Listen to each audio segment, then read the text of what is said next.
After the last one, he just Come on. All right. Good evening, everyone. We'll take the roll call, please. Adam, Here. Danaway. Here. Gibson. Here. Butler. Here. Ormsby. Here. Stoltenberg. Here. Wendland. Here. Okay, we had minutes from the last meeting. I'll move for approval of the minutes. Second. Okay, thank you. We have a motion and a second to approve the minutes from the last meeting, April 20th, 2022. All those in favor say aye. Aye. Opposed? Aye. Oh, sorry, Lynn. Got that 7-second lag. delay. All right, Lynn's in on it too. All right, any opposed? Okay, the minutes are approved. Okay, good evening and welcome everyone to the Plan and Zone Commission for May 18th, 2022. I see a few folks in the audience, so we are interested in your input. The process will be that we'll go through the case initially with the Plan and Zone, and then I'll recognize the audience. And if you have a case that you'd like to participate and provide some input, we'd love to hear it. And there's a podium to my right and to your left back there. We'd have you go back and state your name and tell us everything you want to communicate. So that would be great. So with that, we will begin. Thank you, Commissioner. The first case for you is 22-030.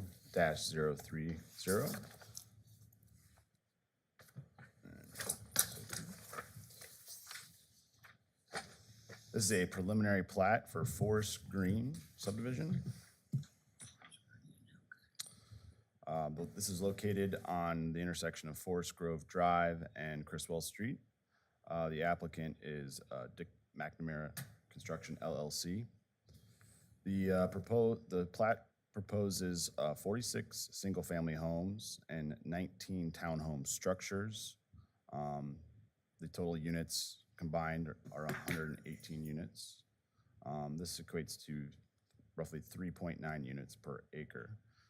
The related cases to this are the recent rezoning for this parcel from A1 to R3, and that was approved at last night's city council meeting.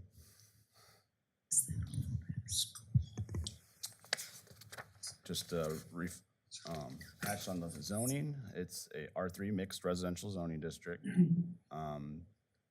The northeast corner, I should note, is 5.7 acres more or less, and that is not being considered for development right now, and it remains in the A1 zoning district. I will note this rezoning is conditional. For the final plat and the site development plan, they must materially match the approved concept plan attached to the rezoning application.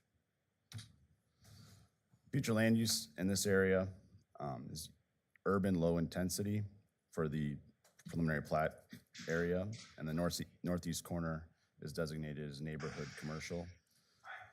Neighborhood commercial future land use allows or permits C1 neighborhood commercial zoning, and then ULI permits numerous residential zonings, including the R3, which was approved. Before you is the approved concept plan. Roughly 18 acres are single-family homes. 10 acres are townhomes. The townhomes are located on the eastern portion of the development, and the Taylor, can you get a little closer to the mic? I don't think they're picking you up. Apologize. The 18 acres are single-family homes, and 10 acres are townhomes. The townhomes are located on the eastern portion of the development, and the single-family homes on the western portion. The concept plan showed 35-foot rear yard setbacks on all lots adjacent to developments to the south and to the west, and also 35-foot front yard setbacks on all the road frontages of Forest Grove Drive and Criswell Street. This is the preliminary plat as submitted. The plat materially matches the approved concept plan previously shown. One note, Forest Grove Drive and Criswell are classified as arterial roads and require 100-foot right-of-ways. The plat thus dedicates the appropriate right-of-way 17 feet for their portion to conform with this requirement. 5-foot sidewalks are shown on the plat, both sides of the interior roads. And a crosswalk will be located on the western access to Forest Grove Drive. This connects to a sidewalk network that is adjacent or included in the Sterling Woods and Spencer Howell First Edition. Outlot A on the preliminary plat is dimensioned sufficiently for future commercial and would have allows for separate access off Forest Grove and Criswell. It's not being developed at this time, as a remind you. Outlot B is dedicated for stormwater detention and is roughly 1.36 acres. And it should be noted that it'll be maintained and owned by a homeowner association. Another note, the street names will be finalized prior to final plat, so as listed are just temporary. Here is a rendering of the townhome structures proposed. This is a 4-unit townhome structure. There's also 3-unit townhome structures in the preliminary plat. Driveways for the townhouses can accommodate extra off-street parking. And I will note some of the streets in the preliminary plat would allow on-street parking except during the snow season, which would be restricted. Staff recommends approval of the preliminary plat, Forest Green subdivision, subject to the following conditions. Approval of the preliminary plat does not waive any other federal, state, or local provisions required by law. And as mentioned, no parking is allowed in the streets adjacent to multifamily units between November 15th and March 31st. To facilitate snow removal operations, this timeframe corresponds to the city's designated on-call snow season. And I can take any questions. All right, Taylor, thank you, appreciate it. Mark, anything from staff subject to the presentation? You know, as we prepared for tonight's meeting, we just did take a look at some of the on-street parking. Again, that's limited during snow season, but there is significant on-street parking, just that north-south road alone on the east side of it. Taylor, if you would go, yep, that's probably enough for 50 vehicles, 45, 50 vehicles. And so that's something we wanted to make sure you had in your thoughts as you did your analysis. And that, just for clarity, Mark, the areas he just marked would be non-restricted seasonally? No, those would be restricted seasonally. For sure, the 2 east-west streets with the townhomes, I can't tell you the names of those, I apologize, but it's because of the potential lack of snow storage due to the tight spacing on the driveways. And you have that on the same side, the west side of the north-south street that Taylor just drew. And then depending on how the commercial shakes out, we could potentially look at leaving on-street parking for that small stretch, but ideally we would probably just stay uniform and keep it across that entire area. And I know we're at concept, but one of the things where we encountered this kind of tight parking scenario before, or in part of the Woodlands development, there was some designated parking, I know, along the bottom of the U, that U-shaped street, but maybe even as part of the commercial development, if it were feasible to create some parking clusters in there somewhere for long-term, it might be something to look at such time as that's developed. Yeah, we can take a look at, in reality, we have not had any issues in any of these developments that we had the concerns initially about.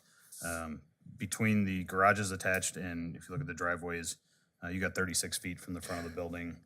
So that helps a lot. At least one, if not 2 cars there. I don't anticipate a problem, but we want to try to head anything off at the sure, yeah. front end. Yeah, they certainly meet our off-street requirements are already met. Yep. And that would all be bonus parking. Other questions and comments from the commission? I have one question. And one, yes. Tyler, you showed us from this slide right here, Outlot A, and you mentioned that there was more than enough room for ingress, egress onto the arterial streets. What about internally? Would there be access from within this development directly into whatever happens at Outlot A? Right now, as shown, there's not. That would be looked at as for a proposal for that development. I could divert to. It's Brent. actually the reverse. And so we are not, and the developers agreed to, no additional access into Outlot A from either of the arterials, from either Forest Grove or Criswell. It will come from the internal. Okay, I'm network sorry, I had it streets. turned around then. Okay.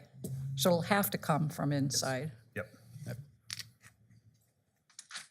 And that's to preserve the future reconstruction of both Forest Grove and Criswell and whatever may become at that intersection. So then that puts a lot of traffic, potentially, depending on what's in that lot, We would make sure that on these those, streets. we would make sure that those two entrances are as close to Forest Grove and Criswell as you can. That way there is no real reason to make either of those turns and through the more heavily residential area. So you would come off Forest Grove, go right into the commercial, or come off Criswell and go right into the commercial. But at least you're getting off the arterial. I know we're liking roundabouts, and I do too, but maybe even lining it up with that first street, east-west street there, and making even some kind of little roundabout would, It would most likely, that particular entrance would almost certainly line up with that. yeah, And you nice. could, I mean, yeah. that could end up being a two-way stop, most likely, to where you maintain traffic coming in and out, so that way you never back up onto Forest Grove. Yep. You stop people east-west. It's the same situation we have at the Shops of the Woodlands. Same scenario. Good.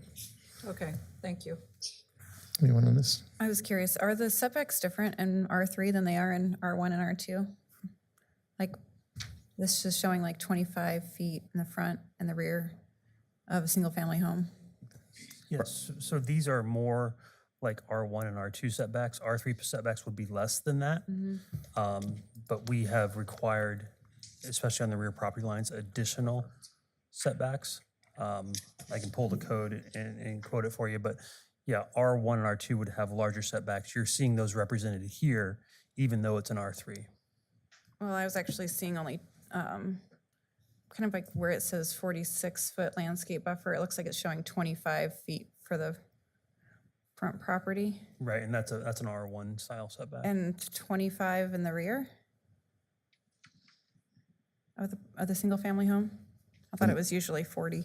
The minimum setback for R3 is 25 feet. And what And about- then for, we're gonna get to, when you go into your more less than, dense residential districts, the front yard and rear yard setback increase. Yeah. 40 feet would be A2. That's our most restrictive residential, but only usually with septic and well and for other reasons. So R1, 30 feet would be, that would be For the the front. And rear, yep. And rear, okay. And it's only 25 For for R3? Yeah, Okay. but there, as noted in the staff report and in the presentation, we've got 35-foot setbacks shown on the western boundary or between the development. And then on the southern boundary, you have 35 feet, including for the one town home structure that is on the border of the development. And then between the single family lots and the townhome lots, you have 25 feet, and then you have more than 25 feet here. So there's significant two rear yards facing each other, so it's a pretty wide area that wouldn't be required by code. Thanks. Anyone else on the commission? Okay, anyone in the audience with regard to this case that would like to present anything? No? Okay, we'll come back to the commission. Mr. Chairman, I'll move for approval of case 22-030, subject to staff recommendations. I'll second. Okay, thank you. We have a motion and a second to approve case 22-030 preliminary plat for Forest Green. All those in favor say aye. Aye. Aye. Aye. Opposed? Same sign. Okay, thank you. 22-030 is recommended for approval. All right. Go ahead. Thank you, Chairman. Next case is 22-026. This is a final plat for FG 80 Holdings First Edition. The location of this plat is on northeast of the intersection of Middle Road and Forest Grove Drive, due east of the current Betplex, or TBK Bank Sports Complex. The proposed use for this is similar to the TB Bank Sports Complex, which would include a flagship sports center, retail, and then restaurants and hotel. Cases related are, we had a preliminary plat approved by this body. a rezoning also approved by this body and approved by the city council. That rezoning was to C3. A future land use map amendment to community commercial, and a revocation of a PUD plan that was existing on the property. As mentioned, this is zoned C3, general business zoning district. It is also, I should note, surrounded by A1 agricultural, some R3 across the street, and then R1. And then the TBK Sports Complex is currently C7. The future land use map designates this area as community commercial. Community commercial would permit zoning classifications of R5, C1, C2, and C3 per our zoning code. Shown before you is the approved preliminary plat. The preliminary plat showed a total of 8 lots, 6 developable lots, and 2 outlots. It also showed a public right-of-way, which would provide access to interior lots and connect to a future roundabout on Middle Road and intersection on Forest Grove Drive. The final plat differs slightly. It shows a total of 7 lots, 5 developable lots and 2 outlots. Lots 1 through 4 are less than 5 acres, and then lot 5 is roughly 60 acres. Outlot A and B have been reconfigured from preliminary plat to accommodate sufficient stormwater detention, and all of these lots meet the C3 district's bulk standards. I should mention this is a 3-page plat. Second page of the plat has a zooms in on the southern portion.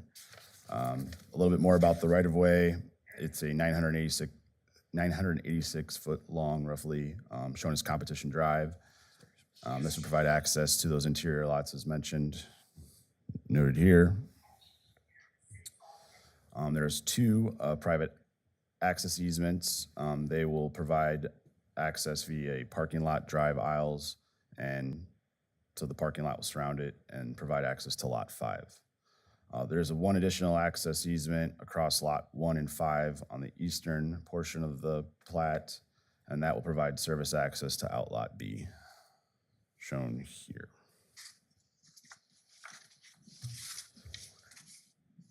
Utility connections are provided via road frontage easements or direct utility easements shown on the plat.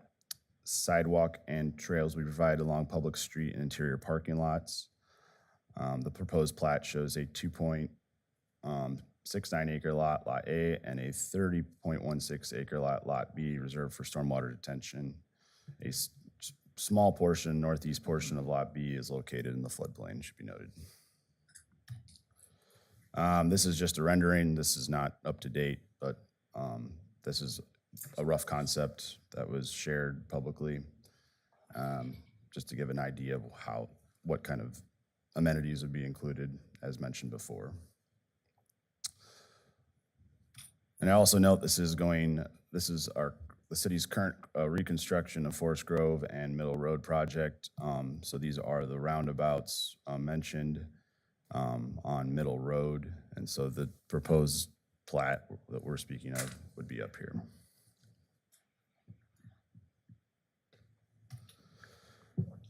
Staff recommends approval of the final plat of FG 80 Holdings First Edition subdivision, subject to the following conditions. Approval of the preliminary plat does not waive any other federal, state, or local provisions as required by law. I can take any questions. Thank you, appreciate it. Mark, anything since publication and the presentation? Nothing Yeah, much. okay, thank you. Questions and comments from the commission with regard to this matter?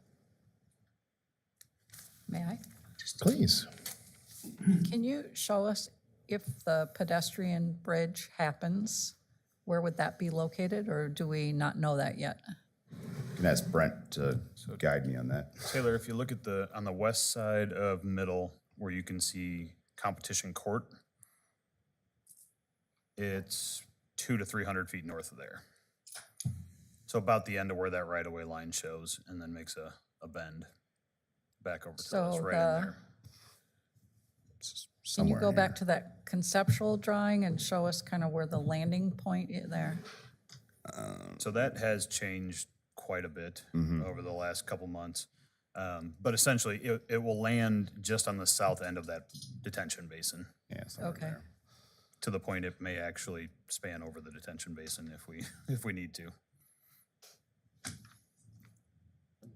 Can you go back one more to, were you done, Ann? Go ahead. No, You're back to probably the one that showed the roundabouts, the conceptual for the, there we go. Is that last intersection on the west, is that not going to be a roundabout? No, so Friendship Path will not be. Friendship, okay. Yep, it does not have the traffic because you can see what's left on the TBK property.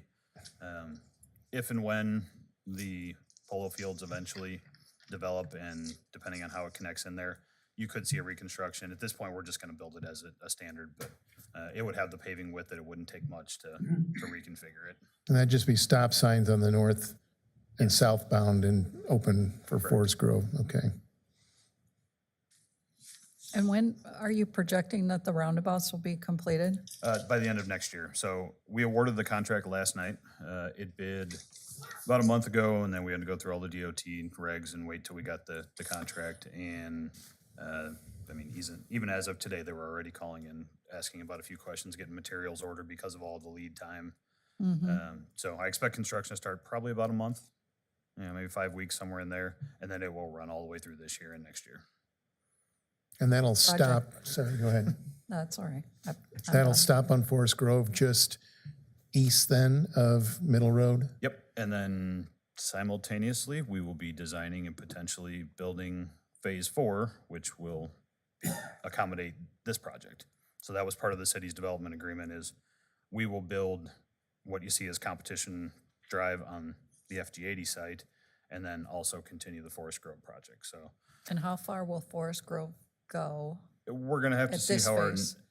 so ideally, we would like to get to the eastern limit of this project. We may come up a little short. Budgets are not going as far as they should be right now. But we will at least get through competition court, build the median and get a taper in there.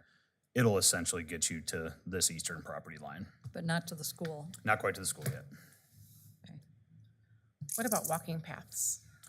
So ideally, so we have 10-foot trails Okay. on everything that's part of the project that's gonna start here in about a month. We will also have we have 8-foot trails on Competition Court internal to this project. They're really, as a group effort, us and the developer are really focusing on the pedestrian access. It's something that I think everybody will agree, and even TBK's owners will tell you it's lagging on the west side. So we're really the existing TBK facility. So we're really trying to make a point of it on this side. The only gap that may exist by the time we're done is a short piece between this eastern property line and the school. If we have enough funding, I'd like to go and see if I can buy that the necessary right of way from those property owners and get that extended as well. I would guess in the worst case, maybe we get it done a year or two later. So to tie in the case that we just looked at to this property, that could be 3, 4, 5 years? For the trail, Uh-huh. at a minimum, you're 3 years just for construction on Forest Grove, 2 to 3. So maybe it's another year longer, hopefully not. We're looking at about 20 million in construction out here, not including the pedestrian bridge. So the 20% over that we're already seeing on all our projects is causing a bit of an issue, but if we're able to find the money, yes, we would get it done as part of Phase 4. Okay. Will it connect to the south? At some point, I guess, are you talking along middle or just Middle. across? Yeah. Yes, so we will have a trail running south, Okay. just for a few feet, honestly, from the intersection. And then we will come back with a separate project and fill that gap between Forest Grove and Hopewell. So right now, the trail on Middle Road does not extend all the way north to Correct. TBK. Yep, it stops at Hopewell, so that's the gap I think that That's Ann the was gap, talking yeah. about. So we have to time that versus, we know we're gonna need to continue with reconstruction south and finish middle. Now that's another 25 million. We have a grant in right now, a federal grant to get the engineering done. So if we're able to do that, I think that puts us in a much more competitive space to go after some of this grant money that's coming available. Worst case, maybe we go out and build it in asphalt as essentially a temporary trail until we come back and fully rebuild Middle. Other questions from the commission? Anyone in the audience with regard to this matter? Okay, we'll come back to the commission. Mr. Chairman, I'll move for approval of case 22-026. I'll second that. Okay, thank you. We have a motion and a second to approve case 22-026, FG 80 Holdings First Edition Final Plat. All those in favor say aye. Aye. Opposed? Oh, sorry, Lynn, I keep cutting you off. I'm gonna, by the third case, I'll have this figured out, Lynn.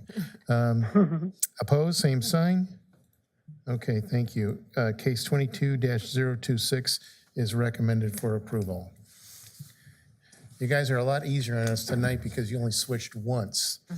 Last month, it was like, couldn't figure it out, so Greg, welcome. We had some bad habits from the WWF on tag team Oh, matches that man, we I didn't know you inherited. picked up so- on that, good.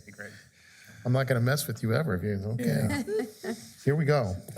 This is case 22-022. It's Bettendorf Industrial Park, 5th edition, final plat, and it is a replatting of lots 10 through 13 of the 2nd edition.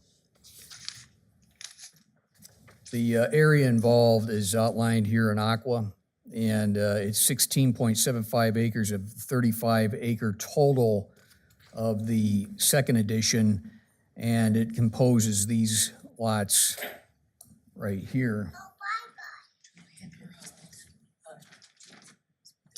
Essentially, you have the entryway coming in off of State, and then you follow 62nd Street. The future land use for the entirety of the area involved is general industrial, and presently it's zoned I-2. It's been zoned I-2 for approximately 50 years in the former Onion Field area. And what's anticipated is that there will be contractor condos and certain types of industrial processes that will be permitted within the area. The I-2 general industrial zoning again governs the entirety of the area being considered for the replatting. And what is being done in part, this area down here, lots 12 and 13 are being combined into one lot, then the configurations of the remaining lots are being changed to produce what will be this final plat of Bettendorf Industrial Park, 5th edition. The configuration will go from 4 lots down to 3. The accommodation of the building that is presently here on these 2 lots in the 2nd edition, that boundary shall go away so that there be the building situated on 1 lot of record. Staff, in reviewing this proposal, makes a recommendation for approval with the conditions that are listed, that there be no parking on 62nd Street, there be no exclusive access from Lot 1 to US 67, and that also there will be a new LOMA recognizing the name of Bettendorf 5th Edition that will recognize those boundaries as part of this. I would ask, are there any questions? Okay, thank you, Greg. Mark, anything, update? No? No, sure. Questions and comments from the commission, please? I've got one, Greg. So on the 2 existing lots where there's 1 building, is there some kind of agreement not to sever or I something? believe there is, yeah. Okay, Yeah, and that, just to make it easier, that was one of the reasons for this replatting was just to make it easier for potential conveyance, I believe, or other implications in terms of assessing the property. okay, yeah, clean it up a little, good, okay. Anyone else in the commission? Nope, anyone in the audience? Yes, you get to go first, young lady. Put you back at the podium. Thank you. Back, there's a podium back there that will catch you on the camera and the audio. Good evening and thank you. My name is Deborah Damon. I have a couple questions. First of all, you said industrial processes. Could you explain what that might be? It would be akin to fabricating products on site. It's permitted with an I-2 General Industrial District where you could have the taking of raw materials and then the manufacturing of parts for automobiles, for example. It would not get up to the level of being a foundry or what you have with the LeClaire manufacturing. It would not get to that level. That's an I-3 level. Okay. Thank you. The next question, would there be any access from Valley Drive? Not on this, no. Not on this, meaning, No, I believe that, I mean, like, not now or not ever, or? I don't believe that we've accommodated access to in the past from here to here. The access would be from this point to try to divert as much traffic this direction. Okay, because of that section of the road would not accommodate heavy truck traffic. My final question, any sort of tree line or fence line or barrier between the buildings, industrial sites, what have you, and Valley Drive and the homes all along the opposite side of Valley Drive? At such time as this lot gets developed, there will be a requirement for landscaping to be placed here, and then there will be a separation as well in that area that will be required as a buffer yard.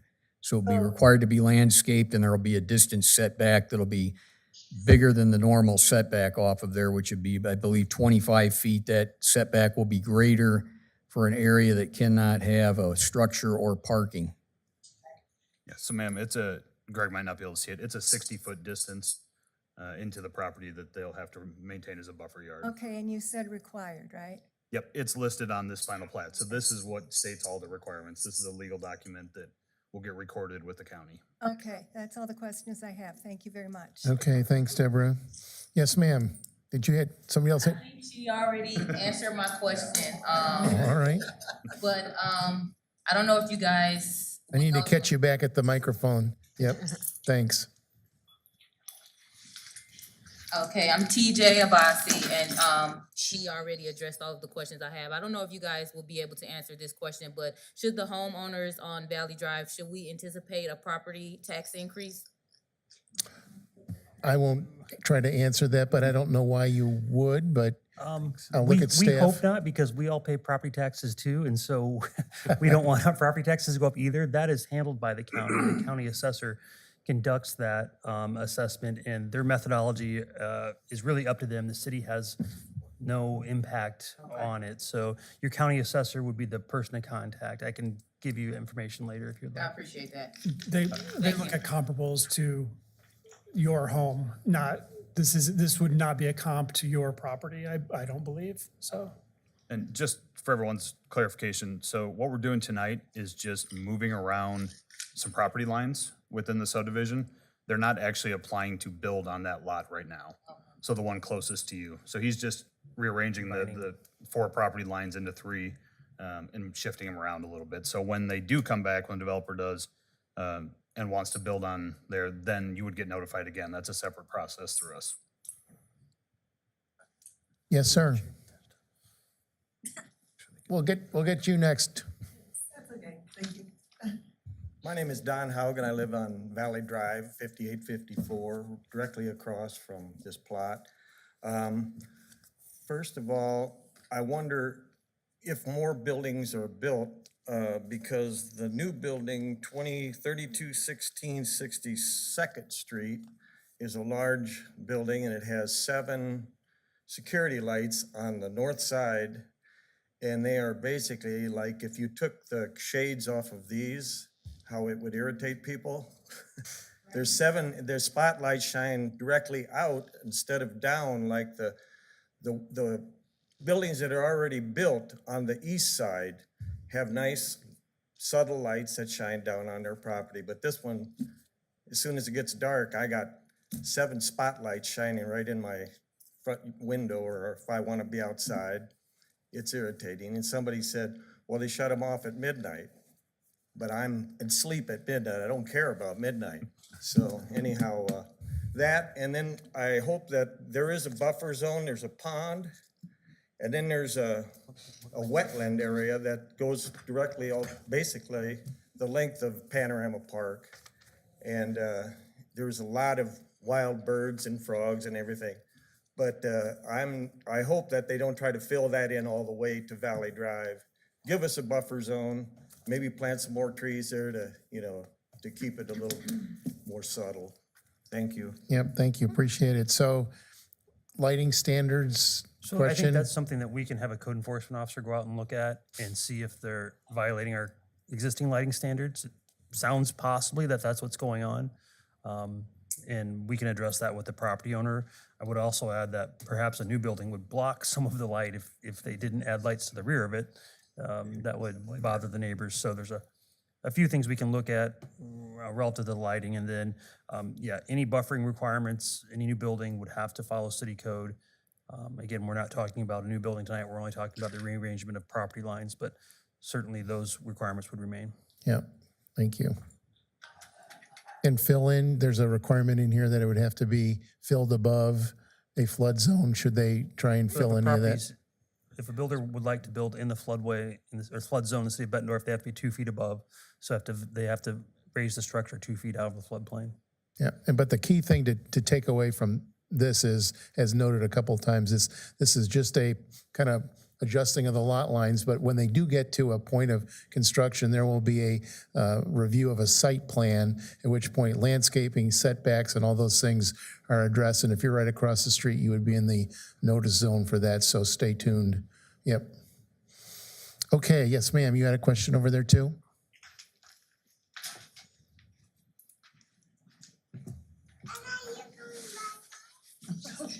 I think we have one of our youngest attendees tonight. I love that civic involvement, young lady. Thank you for coming tonight. Yeah, we live in One Park Avenue, exactly right across, and what I wanted to say was exactly what he said about those lights. I mean, then when they come on, it just shines right in our house. It's like intrusive. Thank you. Yeah, and it sounds like we'll get somebody from code enforcement to take a look at that and see if it's compliant. May I make a comment? Yeah. I would just like to encourage all of you, I was talking to her for a second. though, if too. you have a problem like that that's concerning you, I would encourage you to call the city at any time. Our city staff is very receptive to those issues. And if it is something that doesn't meet code, they'll follow up on it and make sure that it's corrected. So I think that applies to anything within the city. Yes, think she certainly. Our contact information is on the website. I'm the Community Development Director. All those questions can come through my office. Code enforcement, planning and zoning are all within my realm of influence, and we'd be glad to address any of those issues at any time, and very happy to talk with anybody. So if it does fall in that zone, or if it is legit, will you guys come back and let us know then if we put that call in? So Yep, that, so if you give us a contact information so that I know who you are, some people want to remain anonymous, and that's fine too. But if you say, and I would like you to follow up with me, then I personally usually do that, or I have one of my code enforcement officers personally do that. So, and happy to do it. I'll probably drive by tonight and just see what it looks like. But those are issues that we can take care of without taking your time at a meeting, for sure. thank you. Anyone else in the audience? Kevin? Hey, and just for the record, when I looked at the agenda tonight, you were second and third, which coincidentally happened to be second and last, but poor Kevin's usually last on the agenda, so I just want to point out you were second and third tonight from our perspective, okay? I feel like you've been moved up. Yeah, he's moved up, so, yeah. There's a saying, if you're not first, you're last. Yeah, Okay. that's right. And the view never changes from, unless you're the lead dog, right? So, yeah. I just spoke with her about which building it is. It's actually our building. It's the original spec building. And so I'll get the electrician out there to look at that. It should be downcast. I mean, so we can rectify that. How do you like that response from the city? Tell all your friends. Yes, yes. Thank you, done yet. Kevin. All right. And then, as Spread the Brent word. alluded to, and it's on the plat, there's a buffer yard, it is 60 feet. We are actually selling that lot. The gentleman that's buying it and will build on it is an excavating contractor. So I'll talk to him about building a berm to screen along the buffer yard area. And I don't think that'll be a problem. It'll be addressed in the site plan review, as you were talking about. So we will not, and it's also, I don't know if it's on the plat, but we cannot touch the wetlands, and we're done with the pond, all that stays the way it is. So we will not, nothing will go over that far, and that'll be left alone too. So now you just got to keep the toads quiet at night so you can sleep if the lights are turned down, but that might be worse. But thank you, Kevin, appreciate it. And they put you to sleep, so. We have a pond behind us and sometimes it's deafening. I wish they'd turn the lights on so they'd be quiet, but yeah. Anyone else in the audience with regard to this matter? Okay, come back to the commission. Mr. Chairman. Chairman, I'll move for approval of case number 22-022 for approval. Yeah, I'll second that. Okay, good, thank you. We have a motion and a second to approve case 22-022, subject to staff recommendations. All those in favor say aye. Aye. Aye. I waited, see? All right, opposed, same sign. Okay, thank you. Case 22-022 is recommended for approval, which then would take us to commission updates. Yep, just a reminder, we have an RFP or request for proposals on the street for a comprehensive plan update. Those will be coming back in roughly 3 weeks, and we'll be doing a staff review. We'll bring some recommendations to you all as well. I'm happy to have discussions if you want to talk at any time. I try to respect your time, so I try not to bother you too much. But as they start coming in, I might reach out to the chairman and share some information, and if it needs to go beyond that, we Sure. can work that out. Yeah, great. Thank you, appreciate it. Thank you for the thorough review tonight, everybody, appreciate it. And absent any objections, we would be adjourned. Okay.